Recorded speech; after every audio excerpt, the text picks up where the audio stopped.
वर्ग से अपील करने आई हूं, नौजवानों से अपील करने आई हूं, दलित शोषित पिछड़ा समाज से अपील करने आई हूं कि डरिएगा नहीं, एक कदम पीछे मत हटिएगा। मैं जब से सिराथू में आई हूं, आप लोगों ने हाथों हाथ लिया है मुझे, और अब मेरा फर्ज बनता है कि अगर आपके ऊपर कोई एक लाठी चलाएगा तो वो लाठी अपने ऊपर लेकर के मैं आपकी सुरक्षा की गारंटी देने आई हूं। मैं आप लोगों से कहने आई हूं कि सब देख लीजिए, ये देख लेने की धमकी दे रहे हैं ना, सब देख लीजिए, इनका पैजामा देख लीजिए, इनका चप्पल देख लीजिए, इनका घर देख लीजिए, इनकी गली देख लीजिए, यहां तक इनकी खोपड़ी के बाल भी देख लीजिए। मैं आपसे कहने आई हूं कि अगर आप लोगों ने 27 फरवरी को लोकतंत्र के उस उत्सव में वोटों की आंधी चला दी तो इनके ये सर के बाल भी उड़ जाएंगे, और 10 मार्च के बाद ये आपको क्या देखेंगे, खुद किसी को मुंह दिखाने लायक नहीं रह जाएंगे। आप लोगों से रजा लेते हुए, आप लोगों से विदा लेते हुए एक बार ये जरूर कहूंगी कि डरना बिल्कुल नहीं है। मुट्ठी बांध के संकल्प के साथ पोलिंग बूथ पर पहुंच करके साइकिल के चुनाव निशान के आगे बटन दबाने का काम कर दीजिएगा, क्योंकि इस बार लड़ाई आरक्षण को बचाने की है, इस बार लड़ाई नौजवानों के हाथ में रोजगार देने की है, इस बार लड़ाई चुट्टा सांड को खूंटे से बांधकर किसानों के खेतों में फसल लहलहाने की है, इस बार बात महिला सुरक्षा की है, इस बार बात बच्चों की शिक्षा की है, और सबसे ऊपर बात अपने संविधान को बचाने की है। वो संविधान जो बाबा साहब भीमराव अंबेडकर ने हमको दिया था, और जिस संविधान से हमको वोट की एक ताकत मिली है। अगर ये संविधान चला गया तो हम सब दोबारा गुलाम बन जाएंगे।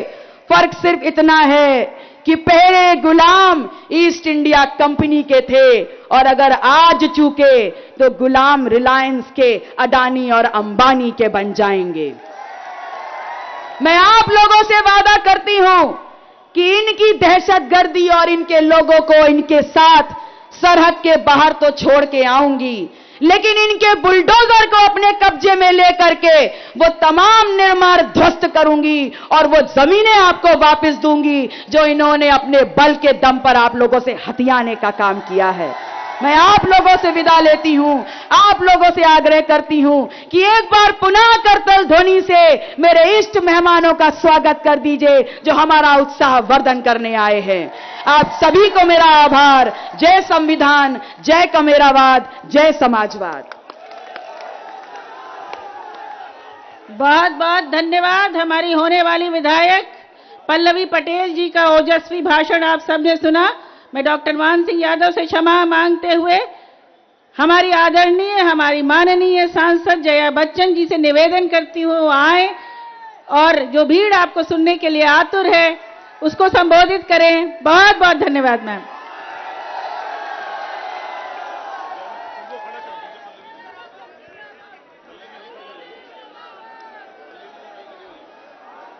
नमस्कार। पल्लवी पटेल जी,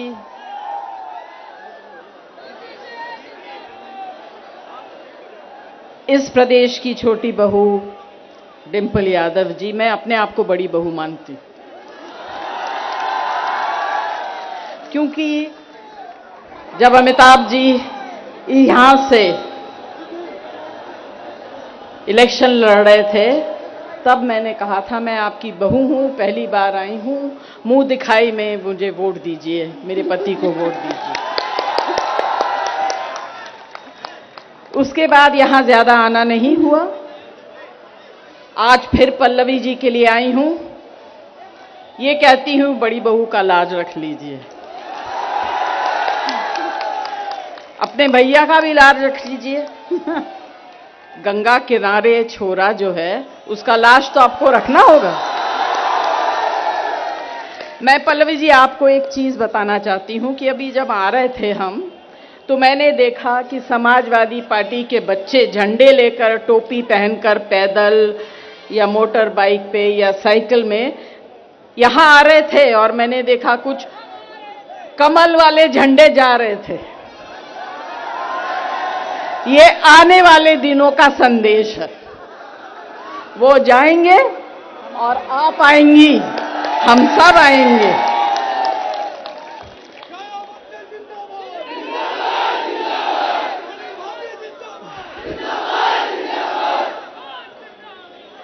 देखिए, मैं सुन रही हूं यहां बोला जा रहा है,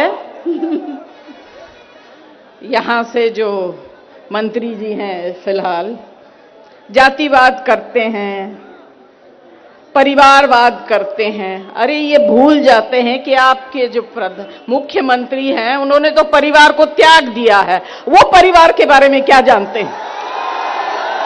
वो क्या जानते हैं परिवार क्या होता है? वो क्या जानते हैं बहू बेटी क्या होती है? कहते हैं कि यहां औरतों की, महिलाओं की सुरक्षा नहीं है। झूठ! इन लोग झूठ के सिवाय और कुछ नहीं बोलते हैं। मैं आज 15 साल पार्लियामेंट में रही हूं, अभी भी हूं, और झूठ के सिवाय इन्होंने कुछ नहीं कहा। महिलाओं के लिए हमेशा हम लड़े हैं। ये जब सत्ता में हैं और सत्ता में नहीं थे तब भी इन्होंने महिला सुरक्षा के लिए एक शब्द भी नहीं कहा। आज महिलाओं के लिए ये बातें करते हैं, कहते हैं उत्तर प्रदेश में महिलाओं की सुरक्षा नहीं है। इन लोग झूठ, ढोंगी लोग हैं। मुंबई भाषा में इनको फेंकू चंद कहते हैं। सिर्फ फेंकते रहते हैं, काम कुछ नहीं करते हैं। और पल्लवी जी, मैं आपको बताऊं, जैसे आपने कहा कि देखेंगे, देखते रहेंगे, इनका काम ही है। पिछले 5 साल से सिर्फ देख ही रहे हैं, काम कुछ नहीं किया। अखिलेश यादव जी जो काम करके गए हैं उसी को देख ही रहे हैं, खुश हो रहे हैं, पीता काट रहे हैं। उसके आगे कोई काम नहीं किया। ताकत आप लोगों के पास है। आप जिसको चाहते हैं उसे ताकतवर बना सकते हैं। ताकत हम लोगों के पास नहीं है, जो कुर्सियों पे बैठे हैं उनके पास नहीं है। इस बात को समझिए और इसको बहुत जोर से, अच्छी तरह से 27 तारीख को दम लगाकर देखिए क्या होता है। ज्यादा कुछ नहीं कहूंगी। एक छोटी सी कविता है, वो सुना दूं? इसका नाम है यूपी का लाल। कौन है यूपी का लाल? बहुत अच्छा। अब मैं जब पंक्ति पढ़ूंगी इसके बाद आप लोग यूपी का लाल बोलेंगे। बोलेंगे? जो यूपी में लाया विकास की बौछार, वो कौन है? जिसने हर यूपी की बेटी को बनाया, अपने आप को बनाया उनका ढाल, वो कौन है? जिसने जात धर्म भूल के पूरे यूपी को समझा एक परिवार, वो कौन है? जो यूपी की गद्दी में जो यूपी की गद्दी में नहीं, फिर भी यूपी वालों के दिल में बसा था 5 साल, वो कौन है? और गद्दी जाने पर भी यूपी की सेवा करने से कभी ना करा इनकार, वो कौन है? जो हर नौजवान को नौकरी देने पर तुला है, यूपी के हित में रहे, हर कर्म से जुड़ा है, वो कौन है? मैं माताओं से सुनना चाहती हूं कि यूपी का लाल कौन है? माताएं, आप बोलिए, आपकी आवाज बुलंद है। अगर आप बोलेंगी तो आपके बच्चे भी बोलेंगे। अपना भला समझिए। जिसको किसानों ने दिलवाया उनका हक, जिसने किसानों को दिलवाया उनका हक, हर गांव यहां पहुंचना, बनाया पक्की सड़क, जिसके यूपी मिट्टी का, जिसने यूपी को यूपी के मिट्टी को अपनी मां समझकर रखा ख्याल, वो कौन है? फिर एक बार कंवल जो ना कर पाया कमाल करेगा यूपी का लाल, वो कौन है? बहुत बहुत धन्यवाद। अगर 27 तारीख को है? नहीं, मुझे गाना वाना नहीं आता।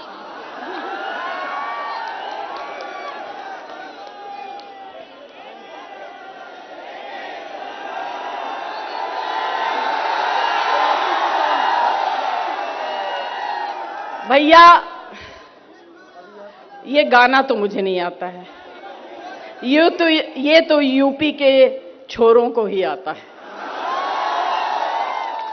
मैं पैदा हुई मध्य प्रदेश में, बंगाली परिवार में। मेरी शादी उत्तर प्रदेश में हुई। ये मेरा ससुराल है।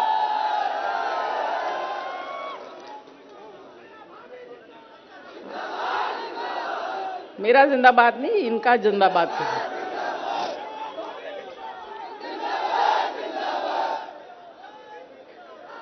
हमारे यहाँ मेरी बेटी की शादी पंजाबी से हुई, मेरी बेटी की शादी पंजाबी से हुई, मेरे बेटे की सारी शादी साउथ इंडियन से हुई।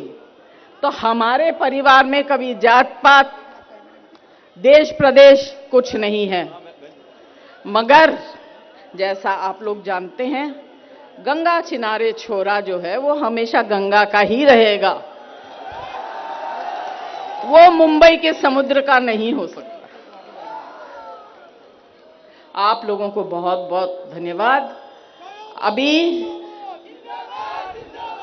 गंगा किनारे की छोरी को जिताइए बहुमत से। आप लोगों को बहुत बहुत धन्यवाद। आप जीत गई, फिर से बुलाइए, फिर हम आ जाएंगे, फिर गाने की कोशिश करेंगे।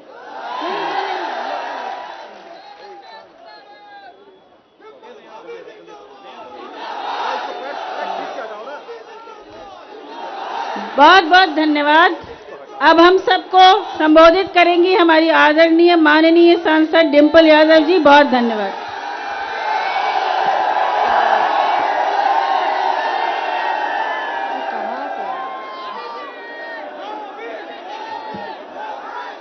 मंच पर आसीन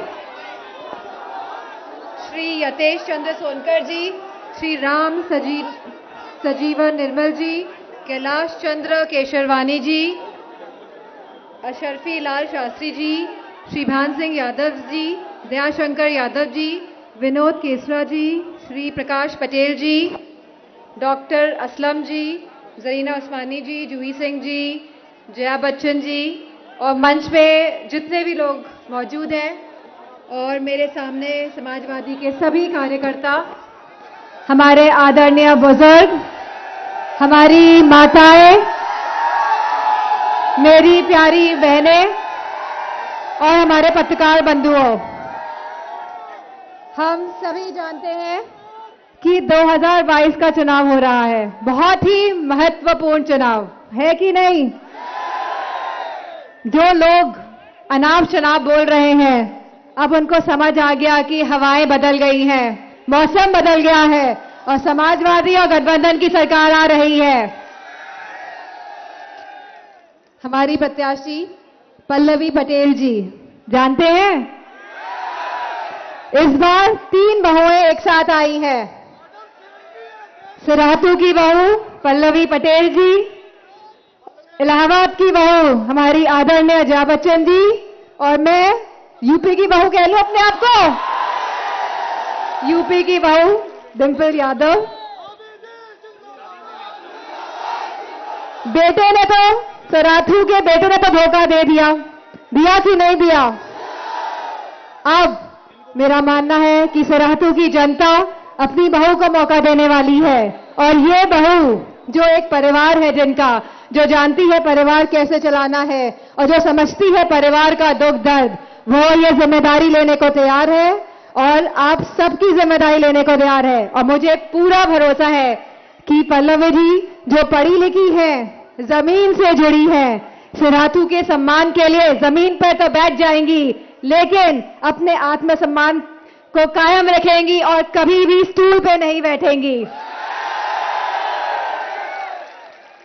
पल्लवी जी ही सिराथू को पल्लवित करने का काम करेंगी और जया जी जन घोष करने आज यहाँ पे आई है और मुझे पूरा भरोसा है कि सिराथू की जनता साइकिल का बटन दबा के इतने वोट देंगी कि मंत्री जी भी शर्मिंदा हो जाएंगे। होंगे कि नहीं होंगे?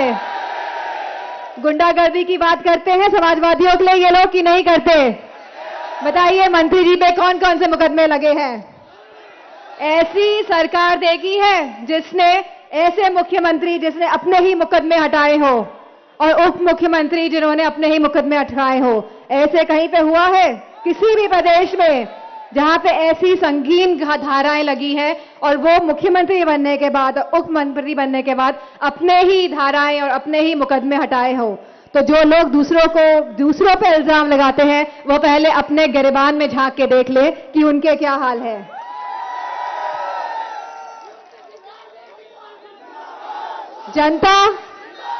जनता, नौजवान, माताएं, बहनें ऐसी सरकार बनाने जा रहे हैं जो नौकरियां देने वाली है हमारे युवाओं को, जो महिला सुरक्षा पे काम करेंगी। जो गलत फहमी ये लोग फैला रहे हैं महिला सुरक्षा के नाम पे, मैं याद दिलाना चाहती हूं कि 2000 के जो आंकड़े थे एनसीआरबी के, उसमें महिलाओं के साथ जघन्य अपराध कम हुए थे और इन 5 सालों में जो आंकड़े आए हैं वह आंकड़े बहुत ही दर्दनाक हैं।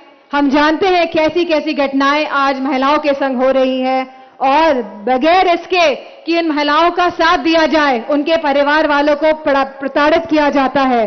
क्या हाथरस की जनता घटना भूल जाएगी? क्या हम लोग, क्या जनता हाथरस की बेटी को भूल जाएगी?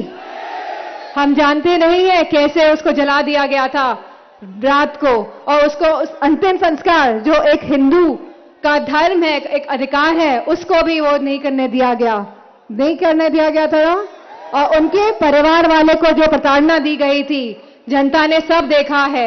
और वही उन्नाव की बेटी के साथ जो हुआ था वो भी जनता नहीं भूलेगी। उसके पिताजी को पुलिस वालों ने जेल में डाल के मार के उसको मार डाला, इतना पीटा कि वह बच नहीं पाए। तो मैं समझती हूँ जनता तैयार है ऐसी सरकार हटाने के लिए जो जुल्म करती है, जो सितम करती है, जो जातिवाद फैलाती है। क्या आप सब लोग तैयार हैं?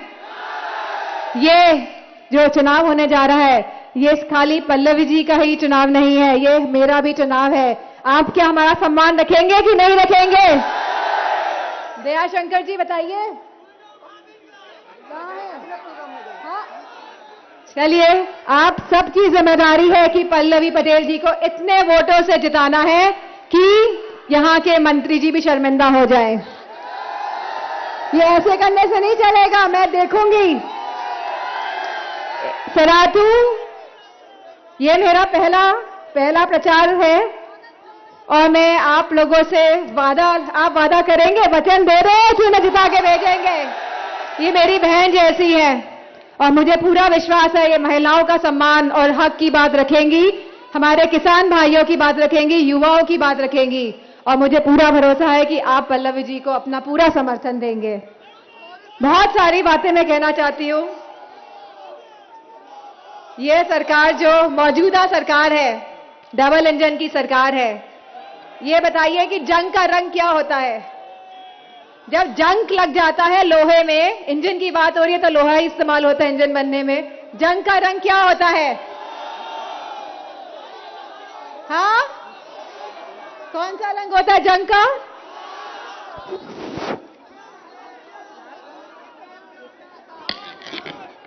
मुझे लगता है जिस रंग के हमारे मौजूदा मुख्यमंत्री कपड़े पहनते हैं उसी रंग का होता है।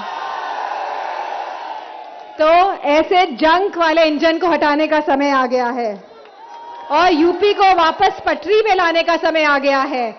और मुझे पूरा, और ये चुनाव कोई हमारा चुनाव नहीं रह गया है, ये चुनाव तो जनता लड़ रही है। जनता तैयार है ऐसे जंग वाले इंजन को हटाने के लिए और ऐसे इंजन को लाने के लिए जो उत्तर प्रदेश को एक संपन्न प्रदेश बनाएंगे। जो उत्तर प्रदेश को आगे ले जाने की बात करेंगे, जो हमारे किसान भाइयों की बात करेंगे। आपने देखा कैसे हमारे किसान भाइयों ने 700 किसान भाइयों की जान गई कि नहीं गई। इन लोगों को कोई पश्चाताप नहीं है, कोई पश्चाताप नहीं है। इन लोगों के दिलों में रहम नहीं है, इन लोगों के दिलों में भावनाएं नहीं है। ये खाली लोगों की भावनाओं से खेलते हैं वोट पाने के लिए, और बाद में सब भूल जाते हैं। भूल जाते हैं कि नहीं भूल जाते? हमारी युवाओं को कितनी नौकरियां मिली। हमारा किसान के अगर 2 बेटे और 1 बेटी होती है, एक बेटा किसानी करता है, एक बेटा फौज में जाता है कि नहीं जाता है? फौज की नौकरियां निकाल पाए कि नहीं निकाल पाए ये लोग? और आने वाले समय में अगर ये निकालेंगे भी तो ये संविदा में रखना चाहते हैं हमारे नौजवानों को। और जो एक बेटा तो फौज में जा नहीं सकता और दूसरे बेटों को रात भर जग के खेती करनी पड़ रही है कि नहीं करनी पड़ रही है? अपने खेतों की चौकीदार बना दिया कि नहीं बना दिया अपने खेतों का? और बेटी को कहां से पढ़ाएगा किसान अपनी, बताइए? आमदनी दुगने करने की बात हुई कि नहीं हुई थी? महंगाई इतनी बढ़ा दी कि आमदनी तो आधी ही रह गई। अब बताइए कहां जाए युवा, कहां जाए किसान, और महिलाएं भी कहां जाएं? मैं समाजवादी पार्टी की कथनी और करनी में कोई फर्क नहीं होता है, तो मैं आज ये आप सबको विश्वास दिला के जा रही हूं कि जब समाजवादी पार्टी की सरकार आएगी तो जैसे हमारे घोषणा पत्र में कहा गया है, खासकर महिलाओं के लिए 33% का आरक्षण दिया जाएगा सभी सरकारी नौकरियों में।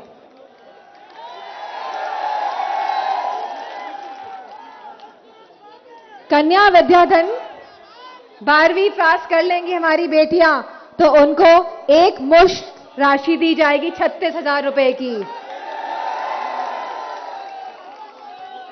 इसी के साथ बीपीएल परिवार की महिलाएं जो प्रसव के समय 15,000 रुपए की राशि दी जाएगी ऐसी महिलाओं को, और हमारी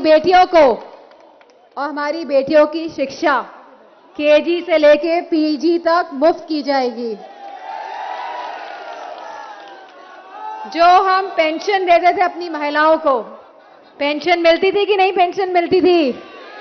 आने वाले समय में 1 करोड़ से भी ज्यादा महिलाओं को पेंशन देनी पड़ेगी, तो ये पेंशन हम देंगे, और यह पेंशन हम 500 रुपए से बढ़ा के 18,000 रुपए प्रति माह देंगे, जो सीधे महिलाओं के अकाउंट में जाएगी। और लैपटॉप मिले यहाँ पे किसी को? हमने सुना था लखनऊ में फोटो खिंचवाने के लिए एक कार्यक्रम कराया गया जहां पे फोन और लैपटॉप बांटे गए, लेकिन आखिरी में चुनाव आने से पहले जनता को बेवकूफ बनाने के लिए। और जब समाजवादी पार्टी की सरकार आएगी तो सब बच्चों को लैपटॉप देने का प्रावधान भी रखा गया है और दिया गया है, और आने वाले समय में फिर देने का काम किया जाएगा। इसी के साथ जितने भी हमारे किसान भाइयों ने अपनी जान खोई है, जो शहीद हुए हैं, हमारे 700 किसान भाई और बुजुर्ग जन, उनको 25-25 लाख रुपए भी दिए जाएंगे। और जिन किसान भाइयों की मृत्यु हुई है सांड के द्वारा, सबसे प्रिय जानवर कौन सा है हमारे मुख्यमंत्री जी का? तो जिन हमारे किसानों की मृत्यु हुई है सांड के द्वारा, उनको भी 5 लाख राशि दी जाएगी। सभी 2 पहिए वाहन मालिकों को प्रति माह 1 लीटर पेट्रोल तथा ऑटो रिक्शा चालकों को 3 लीटर पेट्रोल व 6 किलो CNGC मुफ्त दी जाएगी, और 3 सिलेंडर साल के मुफ्त महिलाओं को दिए जाएंगे। इन लोगों ने कनेक्शन तो दे दिए और सिलेंडर की कीमत कितनी बचा दी, बताइए? उन कनेक्शन का कोई काम है अब? तो समाजवादी पार्टी सरकार आने पे हर महिलाओं को 3 सिलेंडर मुफ्त दिए जाएंगे। और इसी के साथ महिला सुरक्षा को लेकर मैं कहना चाहूंगी कि समाजवादी पार्टी सरकार के आने के बाद हम महिला सुरक्षा पे खास तौर पे काम करेंगे। और हर गांव में सीसीटीवी कैमरा लगाने का काम करेंगे। हर गांव में सीसीटीवी कैमरे लगाने का काम करेंगे और एक पूरी, जिस तरह हमारे पुलिसकर्मी यहाँ खड़े हैं, तो पूरी महिला सुरक्षा इकाई बनाई जाएगी। महिलाओं के लिए पूरी पुलिस में एक अलग से इकाई बनाई जाएगी महिलाओं की, जिससे कि वो महिलाओं के दुख दर्द को समझेंगे और उनको एक ऐसा। इसी के साथ मैं कहना चाहूंगी कि यह चुनाव बहुत ही महत्वपूर्ण चुनाव है कि नहीं? ये युवाओं का चुनाव है, ये हमारी बेटियों का चुनाव है, ये हमारे किसानों का चुनाव है, ये हमारे सभी लोगों का चुनाव है। और बढ़ चढ़कर इस चुनाव में हिस्सा लीजिए और ऐसे हराइए यहाँ के मंत्री जी को कि उनको भी शर्म आ जाए कि कहां वो पल्लवी पटेल जी के सामने आ गए। इन्हीं शब्दों के साथ मैं अब यहाँ समाप्त करती हूँ और मुझे पूरा विश्वास है कि आप हमारा मान सम्मान रखेंगे और पल्लवी जी को बहुत अच्छी तरह से जिता के भेजेंगे। धन्यवाद।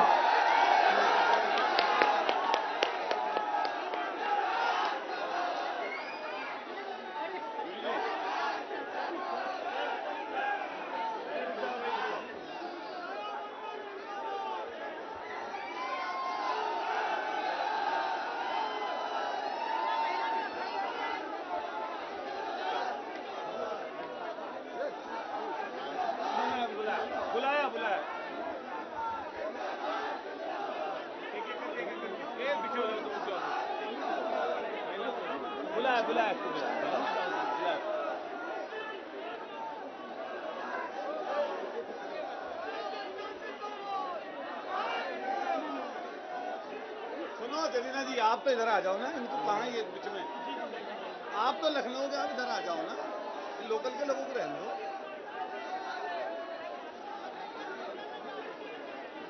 क्या दिखाओ ऊपर को उठ के आगे।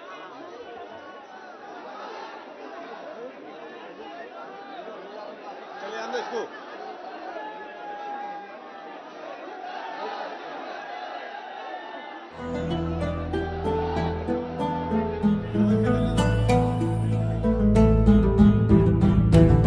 कायल है बस कर्मों का, सम्मान करे सब धर्मों का। वो साथी है मजदूरों का, वो साहस है मजबूरों का। हमदर्द जवानों का है वो और दोस्त किसानों का है वो। इंसाफ है उसकी आंखों में, वो एक है सचमुच लाखों में। वो धूप में साया बनता है, अब उसके पीछे जनता है। 10 मार्च को चमकेगा तारा अपने उत्तर प्रदेश का। स्वागत है 10 मार्च को अखिलेश का। स्वागत है 10 मार्च को अखिलेश का। स्वागत है 10 मार्च को अखिलेश का। स्वागत है 10 मार्च को अखिलेश का।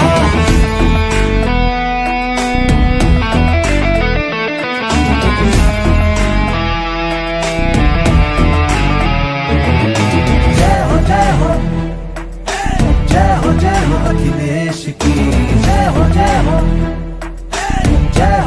अखिलेश की। अब उसका उजाला बिखरेगा, उसे रोक लगाना मुश्किल है। आंधी से कोई जा कर कह दे सूरज को बुझाना मुश्किल है। 10 मार्च को चमकेगा तारा अपने उत्तर प्रदेश का। स्वागत है 10 मार्च को अखिलेश का। स्वागत है 10 मार्च को अखिलेश का। स्वागत है 10 मार्च को अखिलेश का। स्वागत है 10 मार्च को अखिलेश का। स्वागत है 10 मार्च को अखिलेश का स्वागत है, स्वागत है। 10 मार्च को अखिलेश का स्वागत है, स्वागत है। 10 मार्च को अखिलेश का स्वागत है, स्वागत है। 10 मार्च को अखिलेश का